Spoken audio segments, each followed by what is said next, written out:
செவிவழி கதை கேட்க வந்திருக்கும் அன்பு நேயர்களுக்கு இனிய வணக்கங்கள். எழில் அன்பு ஆடியோ நாவல்ஸ் சேனலுக்கு உங்களை அன்புடன் வரவேற்கும் நான் உங்கள் RJ பிரீத்தி. கதை கேட்போம், காதுகளுக்கு இனிமை சேர்ப்போம். இந்த ஆடியோ நாவல் உங்களுக்கு பிடிச்சிருந்தா லைக் பண்ணுங்க. உங்க கருத்துக்களை கீழே கமெண்ட்ஸ்ல சொல்லுங்க.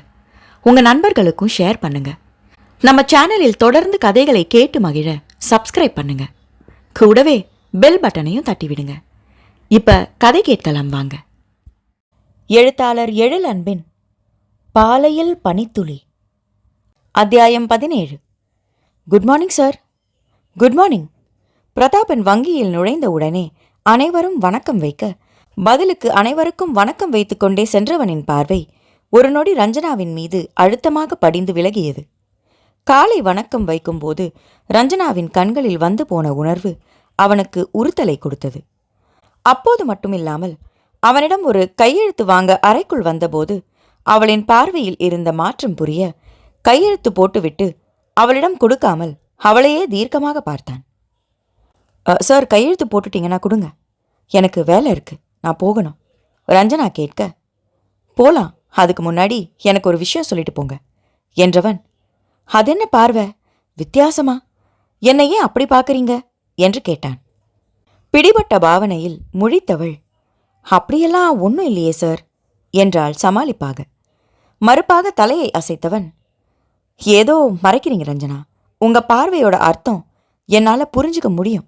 இதுவரைக்கும் நன்றியோட பார்த்துருக்கீங்க, கோபமாக பார்த்துருக்கீங்க, ஆனால் இப்போ பார்வையில் பரிதாபம் தெரியுது, ஏன் என்று அழுத்தமாக கேட்டான். வேலை செய்யும் இடத்தில் சொந்த விஷயத்தை பேசுவதோடு தன் பார்வையை அவன் கண்டுபிடித்து சொன்னது வேறு அவளை அசௌகரியமாக உணர வைத்தது.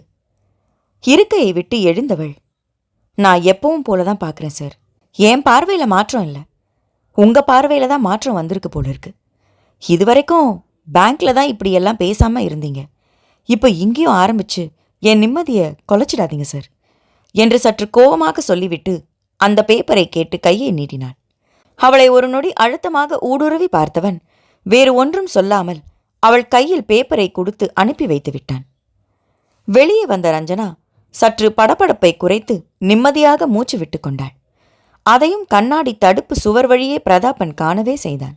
அவளிடம் நீலகண்டன் பேசியது தெரியாது என்பதால் என்னவோ இருக்கிறது என்று மட்டும் நினைத்து கொண்டான். அன்று காலையில்தான் நீலகண்டன் ஊருக்கு கிளம்பிச் சென்றிருந்தார். செல்லும்போது அவனின் கையை பிடித்து விரைவில் ரஞ்சனாவிடம் பேசி சம்மதம் வாங்க கேட்டுக்கொண்டார். ரஞ்சனா சம்மதம் சொல்லிவிட்டால் தனக்கு தகவல் சொல்லும்படியும் சொல்லிவிட்டு சென்றிருந்தார். ரஞ்சனா அவ்வளவு விரைவில் சம்மதம் சொல்வாள் என்று நம்பிக்கை அவனுக்கு இருக்கவில்லை. அவரின் மன திருப்திக்கு சம்மதமாக தலையை அசைத்திருந்தான்.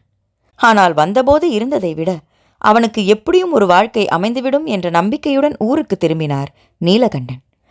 மகளுக்காக பார்க்காமல் இப்பொழுதும் தனக்காக பார்க்கும் அந்த மனிதரை நினைத்து மனம் நெகிழ ஊருக்கு அனுப்பி வைத்தான் பிரதாபன்.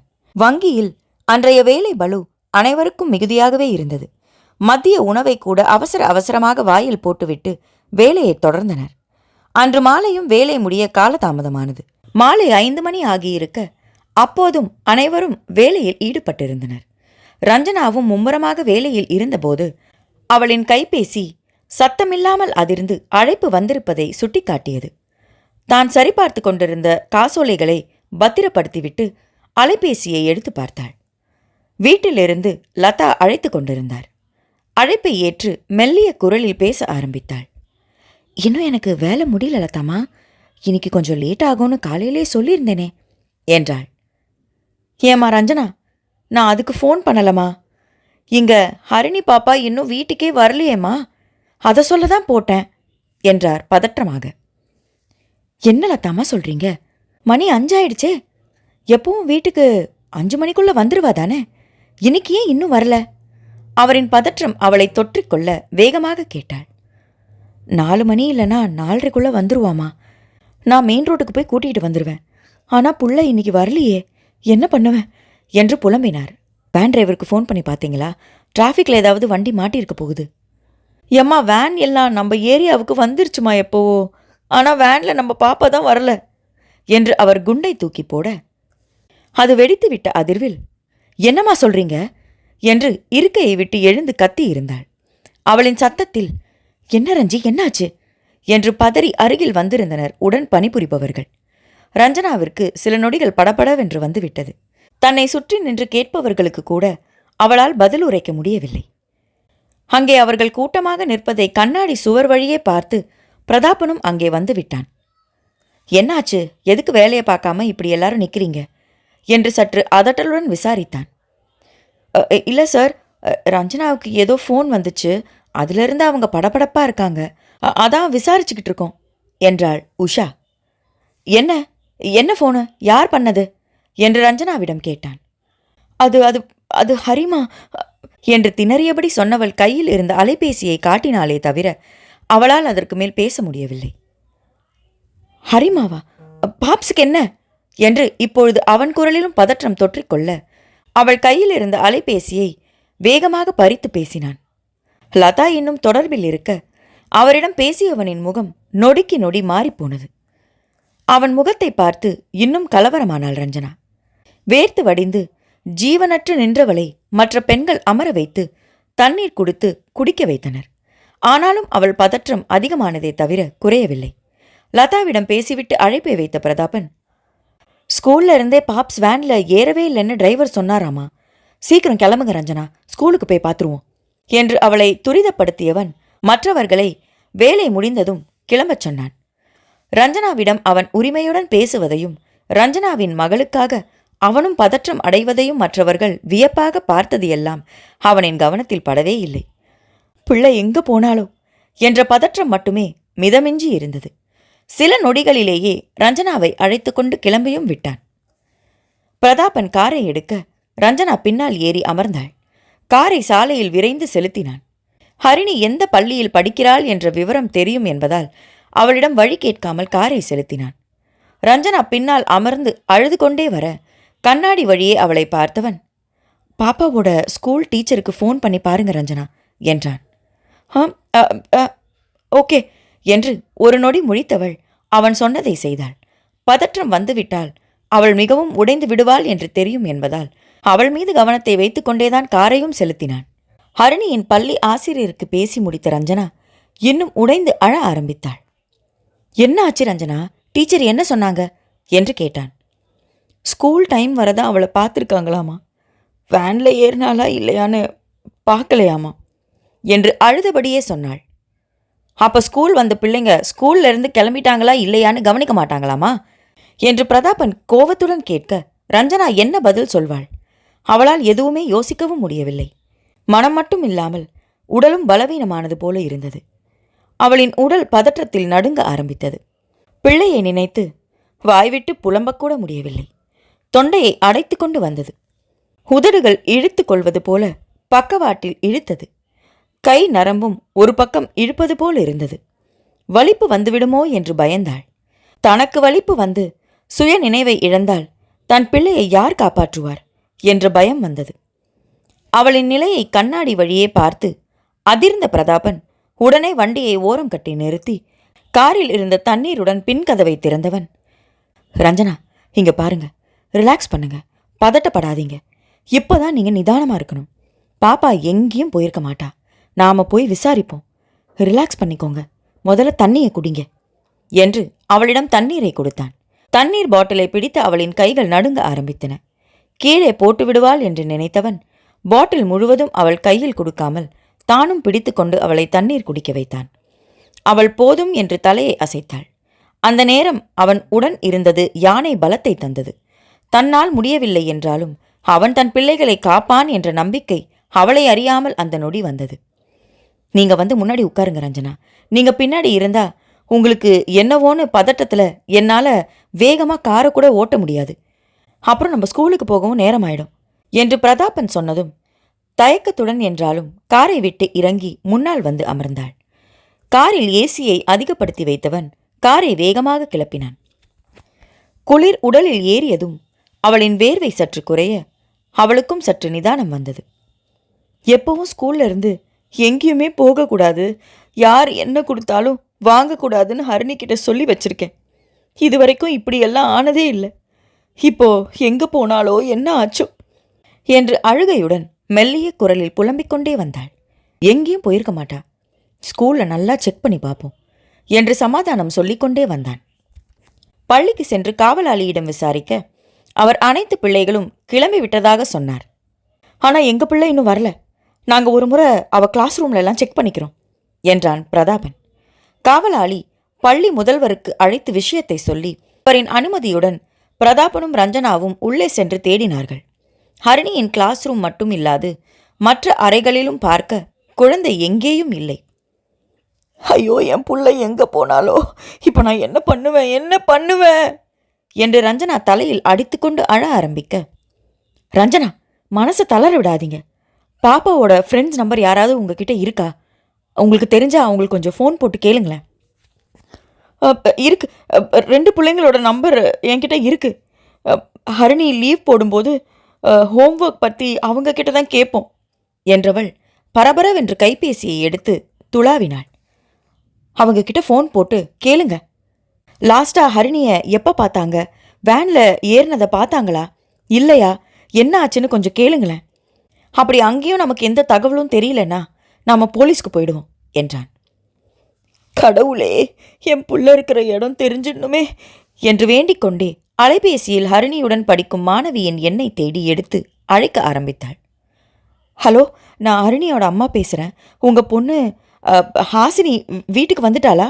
அவகிட்ட ஒரு விஷயம் கேட்கணும். ஃபோனு கொஞ்சம் அவகிட்ட கொடுக்க முடியுமா என்று பேச ஆரம்பித்தவள் அந்த பிள்ளை பேசியதும் ஹரிணியை அவள் எப்பொழுது பார்த்தாள், வேனில் ஏறினாளா என்று விசாரித்தாள். சிறிது நேரத்தில் பேசி முடித்தவளை பிரதாபன் கேள்வியுடன் பார்க்க, கிளாஸில் லாஸ்ட் பீரியட் அப்போது ஹரிணியை பார்த்தாலாமா, வீட்டுக்கு கிளம்பும்போது பார்க்கலன்னு சொல்கிறா. ஹாசினியை அவங்க அம்மா தான் அழைச்சிட்டு போவாங்க, அதனால் ஹரிணி வேனில் ஏறினாளா இல்லையான்னு தெரியலையா என்று விவரம் தெரிவித்தவளுக்கு இப்பொழுது பயம் அதிகரித்திருந்தது. ஓ அப்படியா, இன்னொரு பொண்ணு தெரியும்னு சொன்னீங்களே, அவகிட்டையும் பேசுங்களேன் என்று துரிதப்படுத்தியவனுக்கும் பதற்றமாக தான் இருந்தது. ரஞ்சனாவும் அழைத்து பேசினாள். பேசிக்கொண்டிருக்கும் போதே அவளின் முகம் அதிர்ச்சியும் திகைப்புமாக மாறிக்கொண்டே இருந்தது. நிஜமாவா? நீ பாத்தியா பாப்பா என்று நம்ப முடியாமல் கேட்டாள். அந்த குழந்தை நிஜம் என்றுதான் சொன்னது போலும். ரஞ்சனாவின் முகம் வெளுத்து போனது. அவள் பேசிவிட்டு அழைப்பை துண்டிக்க, என்ன ரஞ்சனா, என்ன ஆச்சு? அந்த பாப்பா என்ன சொல்லுது என்று பரபரப்பாக கேட்டான். ஹரிணி யார் கூட போனான்னு அவ பார்த்தாளாமா என்று தீனமாக சொன்னாள் ரஞ்சனா. யார் கூட போனாலாமா? ஏன் மாமனார் மாமியார் கூட என்று சொன்னவள் கையால் முகத்தை பொத்திக்கொண்டு அழுதாள். இதை எதிர்பாராமல் திகைத்தான் பிரதாபன். ஆனாலும் வெளியால் யாரோ இல்லாமல் ஹரிணியின் தாத்தா பாட்டிதானே என்று சிறு நிம்மதி அடைந்தான். ஆனால் அதுதான் ரஞ்சனாவிற்கு மிகவும் மன உளைச்சலை கொடுத்தது போலும். அவளின் நிதானம் தொலைந்து போனது. எனக்கு தெரியாம அவங்க கூட போற அளவுக்கு நான் என் பொண்ணை வளர்த்துட்டு வரேனா? அவ்வளோதானா அப்போ என் வளர்ப்பு என்று சொல்லிக்கொண்டே அழுதாள். பெரிய வார்த்தைலாம் வேண்டாம் ரஞ்சனா, குழந்தை அவளுக்கு அப்படி என்ன விவரம் தெரியும்? தாத்தா பாட்டி கூப்பிடுறாங்களேன்னு போயிருப்பா. வேற யாராவோ இருந்திருந்தா நம்ம பயப்படணும். ஆனா இப்ப பாப்பா ஒரு பத்திரமான இடத்துல இருக்கான்னு நம்ம சந்தோஷம்தான் படணும் என்றான். இல்ல, நீங்க அவங்கள பத்தி தெரியாம பேசுறீங்க. அவங்க காசுக்காக என்ன வேணாலும் பண்ணுவாங்க. நான் வீட்டை கொடுக்காத கோபம் அவங்கள இந்த அளவுக்கு தூண்டி இருக்கு போல. இப்ப பிள்ளை அவங்க பக்கம் வச்சுக்கிட்டு என்ன பண்ண பிளான் பண்ணியிருக்காங்கன்னே தெரியலையே என்று பதறி துடித்தாள் அவள். அப்போதுதான் அதில் உள்ள விபரீதம் அவனுக்கும் புரிந்தது. கொஞ்சம் கூட இரக்கம் இல்லாமல் வீடு தேடி வந்து ரஞ்சனாவை விரட்ட முயற்சித்தவர்கள் இப்பொழுது பிள்ளையை வைத்து என்ன திட்டம் தீட்டுவார்களோ என்ற அவளின் பயமும் நியாயமானதுதானே என்று நினைத்து கொண்டான். அதோடு கடந்த வாரம்தான் தாத்தா பாட்டி வந்து பேசியதை மறைத்ததற்காக ஹரிணியை ரஞ்சனா அடித்து குழந்தை படியில் உருண்டு கை உடையும் அளவிற்கு போயிருக்கிறது. இந்த நிலையில் அதற்குள் குழந்தை அதையெல்லாம் மறந்து அவர்கள் கூப்பிட்டவுடன் எப்படி சென்றிருப்பாள் என்ற கேள்வி தோன்றியது. தனக்குள் தோன்றிய கேள்வியை ரஞ்சனாவிடம் காட்டிக்கொள்ளாமல், வாங்க ரஞ்சனா, நேரா அவங்க வீட்டுக்கு போவோம். போற வழியில ஃபோன் பண்ணி உங்க மாமியார் மாமனார்கிட்ட பேசுங்க ரஞ்சனா. ஏன் இப்படி பிள்ளைய அழைச்சிக்கிட்டு போனீங்கன்னு கேளுங்க என்றவன் அவளை அழைத்து கொண்டு காரில் ஏறினான். ரஞ்சனாவின் மாமனார் இப்பொழுது இருக்கும் வீட்டின் முகவரியை சொல்ல அந்த பாதையில் வண்டியை செலுத்த ஆரம்பித்தான். உடனே ரஞ்சனா மாமனார் ஃபோனுக்கு அழைத்தாள். அந்த பக்கம் அழைப்பு ஏற்கப்பட, ஹலோ, நான் ரஞ்சனா பேசுறேன். என் பொண்ணு எங்க? அவளை ஏன் உங்க வீட்டுக்கு அழைச்சிக்கிட்டு போனீங்க என்று சற்று கோபமாக கேட்டாள். அந்த பக்கம் என்ன சொன்னார்களோ ரஞ்சனாவின் முகம் வெளுத்தது. போனை ஸ்பீக்கர்ல போடுங்க ரஞ்சனா என்றான் பிரதாபன். அவன் சொன்னபடியே போட்டுவிட்டு, பொய் சொல்லாதீங்க, என் பொண்ணை நீங்க தான் அழைச்சிக்கிட்டு போனதா ஸ்கூல்ல சொன்னாங்க. இப்போ என்னன்னா உன் பொண்ணு எங்க போனாலோ தெரியாதுன்னு சொல்றீங்க. நான் நம்ப மாட்டேன். ஒழுங்கா சொல்லுங்க, என் பொண்ணு எங்க என்று ரஞ்சனா குரலை உயர்த்தி கேட்க, இந்த பாரு, சும்மா குரலை வசத்துனா பயந்துருவோமா? பொய் சொல்லணும்னு எனக்கு என்ன தேவை? உன் பொண்ணு எங்கே காணாமல் போனாலோ எனக்கு எப்படி தெரியும்? நாங்கள் உன் பொண்ணை பார்க்கவே இல்லை. சும்மா வாய்க்கு வந்ததெல்லாம் பேசிக்கிட்டு வெய்மா ஃபோனை என்று வேகமாக அழைப்பை துண்டித்தார். தொடர்பு துண்டிக்கப்பட்ட ஃபோனையே வெறித்தவள், ஹரிணியை அவங்க கூட்டிக்கிட்டே போகலன்னு சொல்கிறாங்களே என்றாள் பிரதாபனிடம். அவள் குரலில் உயிர்ப்பே இல்லை. அதிர்ச்சி மேல் அதிர்ச்சியில் அப்படியே உறைந்து போயிருந்தாள். அவர் குரல்ல ஏதோ தடுமாற்றம் தெரியுது. பொய் சொல்றாரு, நாம நேரா வீட்டுக்கு போய் பார்த்துருவோம் என்று அவளுக்கு தைரியம் சொல்லி அழைத்துச் சென்றான். ஒரு குறுகிய சாலையில்தான் ரஞ்சனாவின் மாமனாரின் வீடு இருந்தது. அதற்குள் கார் செல்லாததால் காரை நிறுத்திவிட்டு இறங்கி நடந்து சென்றனர். மாலை மங்கி மெல்ல இருள் பரவ ஆரம்பித்திருந்தது. ரஞ்சனா முன்னால் சென்று மாமனார் வீட்டு கதவை தட்ட அவளின் மாமனார் கஜேந்திரன் தான் கதவை திறந்தார். அவளை பார்த்து அவர் கண்ணில் சிறு அதிர்ச்சி வந்து போனதை அவள் பின்னால் வந்த பிரதாபன் கண்டான். அவனையும் ரஞ்சனாவையும் சேர்த்து பார்த்தவர் முகம் சுருங்கியது. என் பொண்ணு எங்க? அவளை என்கிட்ட கொடுத்துருங்க. மாமனாரின் முகம் ஆறுதலை கவனிக்காமல் வீட்டிற்குள் குழந்தையின் குரல் கேட்கிறதா என்று அவரின் பின் பார்வையை செலுத்திக் கொண்டே கேட்டாள். அட என்னம்மா நீ? என்னவோ உன் பொண்ணை என் மடியில் வச்சிருக்கிற மாதிரி குடுங்க குடுங்கன்னு சொல்லிக்கிட்டே இருக்க. உன் பொண்ணை நான் பார்க்கவே இல்லை. சும்மா கத்திக்கிட்டு இருக்காம இங்கேருந்து கிளம்புமா என்று விரட்டினார். இல்லை, என் பொண்ணு இங்கே தான் இருக்கா. நீங்கள் தான் அவளை மறைச்சி வச்சுட்டு பொய் சொல்கிறீங்க. என் பொண்ணு இல்லாமல் நான் இங்கேருந்து போக மாட்டேன் என்றாள் ரஞ்சனா. உன் பொண்ணு இங்கே இல்லைன்னு சொன்னால் நம்பாமல் உளறிக்கிட்டே இருக்க. உன்னோட பெரிய தொல்லையா போச்சே என்று கஜேந்திரன் தலையில் அடித்து கொண்டார். ரஞ்சனா பேசட்டும் என்று அதுவரை பொறுமையாக இருந்த பிரதாபனுக்கு அதற்கு மேல் பொறுக்க முடியவில்லை. ஹரிணி பாப்பாவை நீங்கள் தான் கூட்டிக்கிட்டு வந்ததா விசாரித்து தெரிஞ்சுக்கிட்டு தான் இங்கே வந்திருக்கோம். நீங்களா உண்மையை சொல்லிட்டா உங்களுக்கு நல்லது. இல்லைனா போலீஸ் வந்து தான் விசாரிக்கணும்னா அதுக்கும் ரெடி தான் என்றான் கடுமையுடன். ஹலோ, நீ யாரு? என் வீட்டுக்கு வந்து என்னைய மிரட்டுற என்று குதித்த மனிதர், என்ன புதுசா ஆள் பிடிச்சிட்டியா? இவனை தான் இப்போ வச்சிருக்கியா? முன்னாடி ஒரு கேரடு தான் உன் வீட்டு பக்கம் வந்தாலே உனக்கு சப்போர்ட் பண்ணுறதுக்கு குதிச்சுக்கிட்டு வந்துடும். இப்போ இவனா? சரிதான் என்று இழிவாக சொன்னவர், இவனையெல்லாம் கூட்டிகிட்டு வந்து மிரட்டினா பயந்துருவேனா என்று எகிரினார். மாமனாரின் பேச்சில் ரஞ்சனாவின் காது கூசி போனது. அவள் காதுகளை அழுத்தமாக பொத்திக் கொண்டு அழ, சி, பெரிய மனுஷ மாதிரி பேசுங்க. உங்க வக்கர பேச்சை காட்டி எங்களை ஏமாத்தலான்னு நினைக்காதீங்க என்று அவரிடம் கடுமையாக பேசியவன், ரஞ்சனா, இது அழுதுகிட்டு இருக்கிற நேரம் இல்லை. இவர் உங்களை காயப்படுத்தி விஷயத்தை திசை திருப்ப முயற்சி பண்ணுறாரு. அதுக்கு இடம் கொடுக்காதீங்க. இப்போ நமக்கு குழந்தை தான் முக்கியம் என்று குரலை உயர்த்தி அவளை அதட்டினான். அக்குரல் சற்று வேலை செய்ய அவள் தன் அழுகையை அடக்கினாள். இவர்கிட்ட பேசிக்கிட்டு இருக்காம உள்ள போய் பாப்பா இருக்காளா இல்லையான்னு பாருங்க ரஞ்சனா என்று பிரதாபன் சொல்ல ரஞ்சனாவும் உள்ளே செல்ல போனாள். ஏய் இந்தாம்மா, இங்க இல்லைன்னு சொல்லிக்கிட்டே இருக்கேன். என்ன நீ என்ன மீறி போயிடுவியா என்று அவளை தடுக்க முயன்றார். அவரை தடுத்து பிடித்து கொண்டான் பிரதாபன்.